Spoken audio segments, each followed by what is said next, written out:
जनमत की पुकार में आपका स्वागत है। आपकी महिला नेताओं ने अपनी चूड़ियां उतार पीएम मोदी को भेज दी। सीज फायर से नाराज आपकी महिला विंग ने पीएम मोदी को चूड़ियां भेजी है। आप नेता राखी बिडलान, पूर्व मेयर शैली ओबेरॉय सहित तमाम महिलाओं ने प्रधानमंत्री नरेंद्र मोदी और भाजपा नेताओं पर भारतीय सेना के शौर्य पर सवाल उठाने का आरोप लगाया और उन्हें चूड़ियां भेजने की बात कही। उन्होंने सवाल उठाया कि जब भारतीय सेना जीत के करीब थी तो बिना किसी समझौते या सर्वदलीय बैठक के संघर्ष विराम क्यों किया गया, जिससे हर भारतीय का सपना टूट गया। उन्होंने इसे संदेशजनक कदम बताया। देखिए पूरी वीडियो।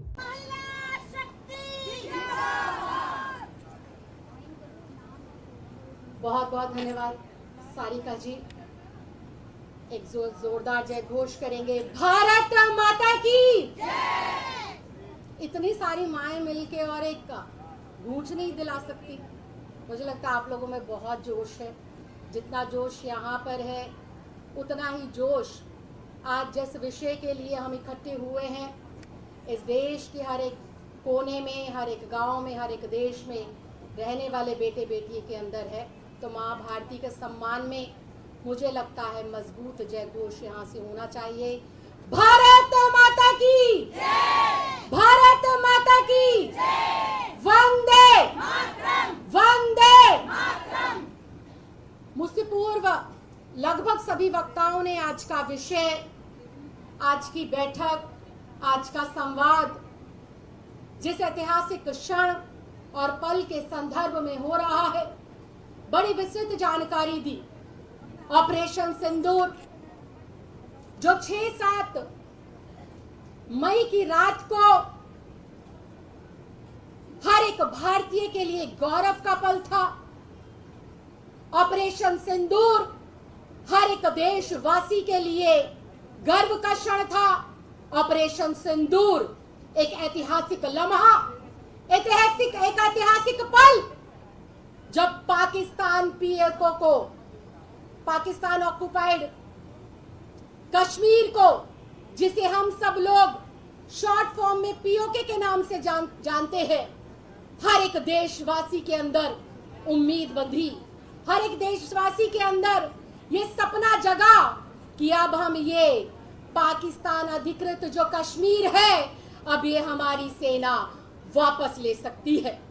और ऑपरेशन सिंदूर के दौरान हमने हमारी सेना के पराक्रम को देखा, हमने हमारी सेना के शौर्य को देखा, हमने हमारी सेना के जोश को देखा, जो सरहद के ऊपर मां भारती के लिए कुर्बानी देते हुए अपनी शहादत दे रही थी, अपनी मां भारती को जो है प्रणाम कर रही थी, प्राणों का बलिदान दे रही थी। एक और तो शहादत देते हुए देश की सीमाओं पर, अलग अलग बॉर्डर्स पर मां भारती के बेटे बेटियां जान हथेली पर रखकर पाकिस्तान अधिकृत कश्मीर को लेने के लिए, अपने प्राणों का बलिदान देने के लिए तैयार थे। तो उसी तरफ 140 करोड़ भारतीय नागरिक, चाहे वो किसी भी दल के थे, चाहे वो किसी भी पद पर थे, चाहे वो गरीब थे, चाहे अमीर थे, चाहे किसी भी धर्म के थे, हर कोई एक आस लगाकर बैठा था, एक सपना देख रहा था कि इस बार 78 सालों के बाद पाकिस्तान अधिकृत कश्मीर हमारा होकर रहेगा। हमारे जाबाज सिपाही, हमारी सेना, हमारी फौज इस बार पाकिस्तान अधिकृत कश्मीर पीओके के ऊपर मां भारती का तिरंगा झंडा लहराकर उसे सलामी देते हुए नजर आएगा। जब पाकिस्तान के ऊपर हमला करते हुए भारतीय सेना का जज्बा, उनका जोश, उनके जो सपने हैं, वो मां भारती का झंडा, तिरंगा झंडा पाकिस्तान की सरहदों के ऊपर लहराने के लिए लबरेज था।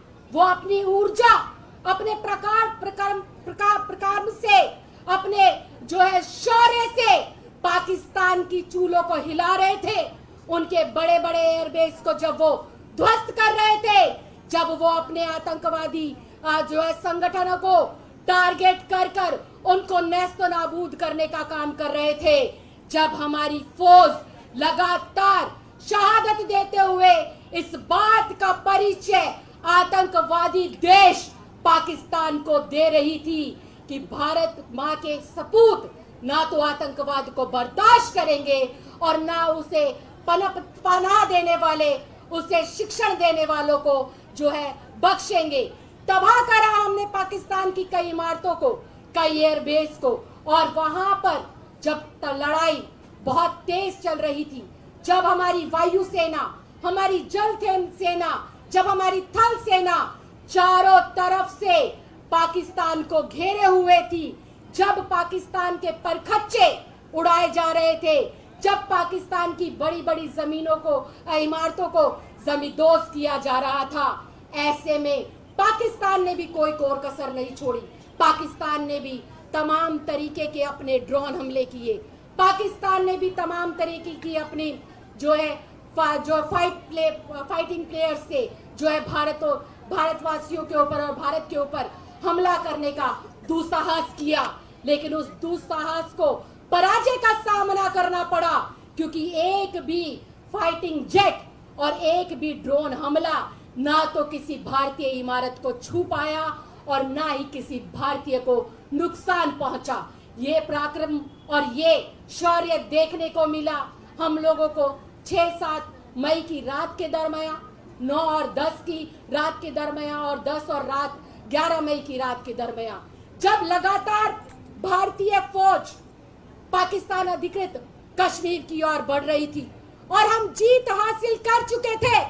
जब वो पाकिस्तान अधिकृत कश्मीर लगभग हमारा हो चुका था, ऐसे में अचानक से भारतीय जनता पार्टी, केंद्र की सरकार सीज फायर का ऐलान कर देती है, सीज फायर की घोषणा कर देती है, बिना किसी समझौते के, बिना किसी पुख्ता जानकारी के, बिना किसी ऐलान के।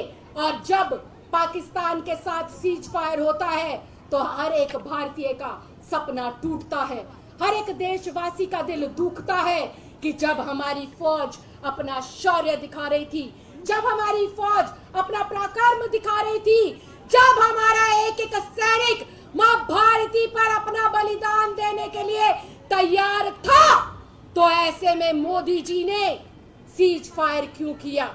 अचानक से हुआ सीज फायर संदेह की ओर ले जाता है। अचानक से सीज फायर की घोषणा बहुत सारे प्रश्न खड़ा करती है। सीज फायर के लिए कहा जाता है कि पाकिस्तान की ओर से गुहार लगाई गई है कि आप लोग बहुत हमला कर रहे हैं, पाकिस्तान का बहुत नुकसान हो रहा है, सीज फायर किया जाए। मैं पूछना चाहती हूँ केंद्र की सरकार से कि जब पहलगाम में नई नवेली दुल्हन का सिंदूर उसकी आंखों के सामने उजाड़ा जा रहा था पाकिस्तान के आतंकवादियों के द्वारा, और जब वो मेरी बहन, हमारी देश की बेटी गुहार लगा रही थी, तो क्या तब वो आतंकवादी रुके थे? क्या उन आतंकवादियों ने हमारी बहन के सिंदूर को छोड़ा? नहीं छोड़ा, बल्कि एक नहीं दर्जनों बहनों के सिंदूर को उजाड़ा गया। ऐसे में मोदी जी ने बिना देश को बताए हुए, बिना सर्वदलीय बैठक करे हुए किस दबाव के अंदर सीज फायर किया? ये प्रश्न तो उठता है और उठता रहेगा। मुझे तो ऐसा लगता है कहीं मोदी जी डर तो नहीं गए, कहीं 56 इंच के सीने वाले लोगों को किसी दबाव में आकर हमारी सेना के कदमों को पीछे तो नहीं हटाना पड़ा। जब पीओके को हमारे भारतीय सैनिक लगभग जीत हासिल कर कर झंडा फहराने की वहां पर तैयारी कर रहे थे, तब अचानक से कोई तीसरा देश आता है और कहता है कि हमने व्यापार बंद करने की धमकी दी, इसलिए मोदी जी ने सीज फायर किया। यह शर्म की बात है, जहां हमारा देश का एक एक वीर सपूत, फौज का एक एक भाई, फौज की एक एक बेटी अग्रिम पंक्ति में आकर मां भारती के प्रति अपना जज्बा और मां भारती के सम्मान में अपने प्राणों का बलिदान देने के लिए तैयार थी, तो ऐसे में संदेह भी उठता है और सवाल भी उठता है कि भारतीय जनता पार्टी, प्रधानमंत्री माननीय मोदी जी ने अचानक से क्यों, किसके कहने पर और किस दबाव में, बिना समझौते के, बिना माफी नामे के, बिना पाकिस्तान के साथ वार्तालाप के किसी तीसरे देश के कहने पर जो है सीज फायर किया। ये हमारे समझौता जो तुम लोगों ने बिना किसी कारण, बिना दस्तावेज, बिना किसी पुख्ता जानकारी के अचानक से कुछ चंद लोगों के साथ बंद कमरे में बैठ के किया, ये अपमान है देश की फौज का भी और उन शहीदों का भी जिन्होंने शहादत दी मां भारती को बचाने के लिए और मां भारती के सम्मान में। बीते 78 सालों से भारतीय जनता पार्टी पानी पी पी कर कांग्रेस को कोसती आई। बीते 78 सालों में भारतीय जनता पार्टी का हर एक बड़ा नेता, हर एक छोटा नेता, गृह मंत्री, प्रधानमंत्री, चाहे रक्षा मंत्री हो, सब लोग कांग्रेस को पानी पी पी के कोसते आए कि अगर पाकिस्तान के ऊपर हमला करते वक्त 3 दिन और फायरिंग ना रोकी जाती, सीज फायर ना किया जाता कांग्रेस के युद्ध के 71 के युद्ध के दौरान, तो शायद आज पाकिस्तान अधिकृत कश्मीर हमारा होता। तो मोदी जी, आज 78 सालों के बाद ये मौका आया था। सेना का पराक्रम ना सिर्फ भारतीयों ने देखा बल्कि पूरी दुनिया ने देखा कि किस प्रकार से पाकिस्तान थर थर कांप रहा था, किस प्रकार से पाकिस्तान के अंदर डर और भय का माहौल था, किस प्रकार से हमारी भारतीय नौसेना, वायुसेना, थल सेना अपने शौर्य का प्रमाण दे रही थी। लेकिन आप लोगों ने किस दबाव के अंदर पाकिस्तान अधिकृत जो चंद घंटों के अंदर भारत का अभिन्न अंग होने वाला था, किस दबाव में आकर एक बार फिर से आपने घुटने टेके और संधि करी, सीज फायर करा। ये संदेह है जिस वक्त भारत के योद्धा, भारत के बेटा बेटी जिस वक्त मां भारती के सम्मान में युद्ध लड़ रहे थे, रात भर सैकड़ों ड्रोन और मिसाइलों को नेस्तो नाबूद कर रहे थे, जब 140 करोड़ देशवासी आराम से सो रहे थे, तो सरहद पे हमारे सैनिक भाई बहन जाग रहे थे। ऐसे में ये सवाल बनता है और ऐसे में ये संदेह खड़ा होता है कि क्यों किसी तीसरे देश के हस्तक्षेप की जरूरत पड़ी और क्यों किसी के हस्तक्षेप के बाद सीज फायर का ऐलान किया गया। ना सरहद पर सेना को पता, ना देश में देशवासियों को पता। अचानक से कोई तीसरे देश की प्रेस कॉन्फ्रेंस होती है, वो ट्विटर पर लिखते हैं, फेसबुक पर लिखते हैं कि अब पाकिस्तान और हिंदुस्तान के बीच सीज फायर कर दिया गया है। यह अपमान है भारतीय फौज का, यह अपमान है हर एक शहीद का, यह अपमान है हमारे पराक्रम का और यह अपमान है हमारे शौर्य का, मां भारती का।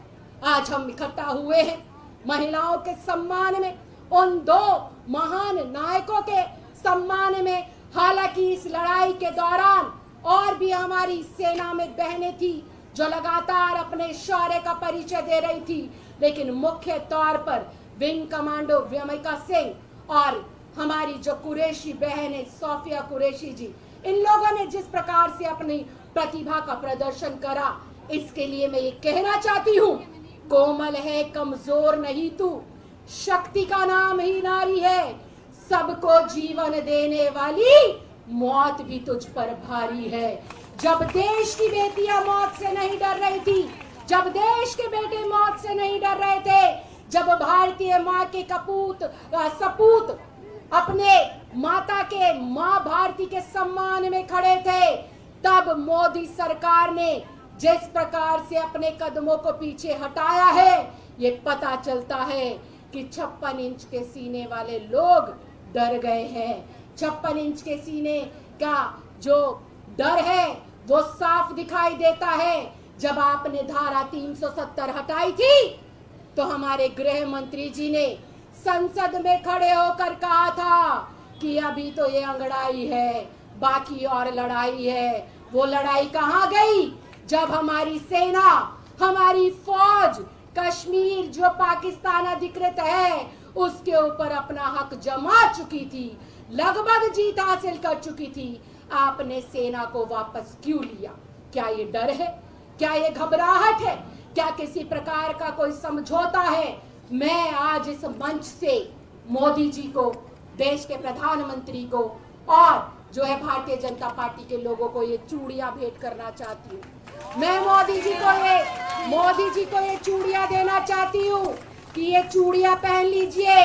हमारे देश की जो बेटियां हैं, सोफिया कुरैशी जैसी बेटी, व्योमिका सिंह जैसी बेटी, हजारों हजार हमारी सैनिक बहने, वो बहने जो अपने सिंदूर को, अपने बेटे को, अपने भाई को सरहदों पर भेजती है, मां भारती के सम्मान के लिए, देश की सुरक्षा के लिए, देश के 140 करोड़ देशवासियों की सुरक्षा के लिए, उन सभी की तरफ से ये चूड़ियां मोदी जी मैं आपको ये भेंट करना चाहती हूँ। और आप देश को बताएं कि आपने सीज फायर क्यों किया, किसके दबाव में किया, क्यों सेना के पराक्रम को आपने कमजोर किया, क्यों हमारे देश के शौर्य को और सम्मान को आप लोगों ने ठेस पहुंचाई। जब पाकिस्तान अधिकृत कश्मीर के ऊपर हमारी सेना कब्जा कर चुकी थी, तो ये चूड़ियां पहनकर तो बताने का प्रयास करेंगे कि आपने सीज फायर का आदेश तीसरे देश के कहने पर क्यों किया, किसके दबाव में किया। और मोदी जी आपको जवाब देना पड़ेगा। मैं तो इस मंच से आज ये मांग करती हूँ कि केंद्र की सरकार को सर्वदलीय बैठक बुलाकर ना सिर्फ सीज फायर करने के ऊपर सफाई देनी चाहिए, बल्कि देश के 140 करोड़ लोगों के सामने श्वेत पत्र जारी कर बताना चाहिए कि जब पाकिस्तान अधिकृत कश्मीर भारत के हिस्से में आ चुका था, जब सेना अपना पराक्रम दिखा रही थी, जब सेना अपनी विजय प्राप्ति कर चुकी थी, जब पाकिस्तान को ध्वस्त कर आतंकवाद का सफाया भारतीय सेना कर चुकी थी, तो अचानक से उनके कदमों को पीछे क्यों हटाया गया, क्यों उनके शौर्य को और उनके संघर्ष को रोका गया। सिर्फ इतना ही नहीं, मैं चूड़ियां उस मंत्री को भी भेंट करना चाहती हूँ, मध्य प्रदेश के उस मंत्री को भी मैं ये चूड़ियां भेंट करना चाहती हूँ, भारतीय जनता पार्टी के उन लोगों को भी मैं ये चूड़ियां भेंट करना चाहती हूँ जो हमारी बहन, हमारी बेटियों के शौर्य के ऊपर सवाल खड़ा कर रहे हैं, जब उनकी देशभक्ति के ऊपर वो प्रश्न चिन्ह लगा रहे हैं। ना सिर्फ हमारी सोफिया कुरैशी जी की जो है राष्ट्रभक्ति, देशभक्ति और उनके काम के ऊपर इन लोगों ने प्रश्न चिन्ह लगाए, बल्कि जो हमारे विदेश सचिव है उनकी बेटी के लिए भी अपशब्दों का प्रयोग भारतीय जनता पार्टी के लोगों के द्वारा किया गया। और इतना ही नहीं, जो नरवाल है हमारी बहन, जिसके ताजा सिंदूर को पहलगाम के अंदर उजाड़ दिया गया आतंकवादी के द्वारा, उस बहन के खिलाफ भी जो है भारतीय जनता पार्टी के लोगों के द्वारा अपशब्दों का प्रयोग किया गया।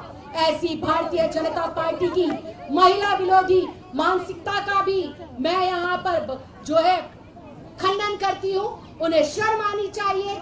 उनको किस तरह से अपने देश का सम्मान, देश की बेटियों का सम्मान, देश के लोगों का सम्मान, देश के शौर्य का सम्मान और देश की फौज का सम्मान करना चाहिए।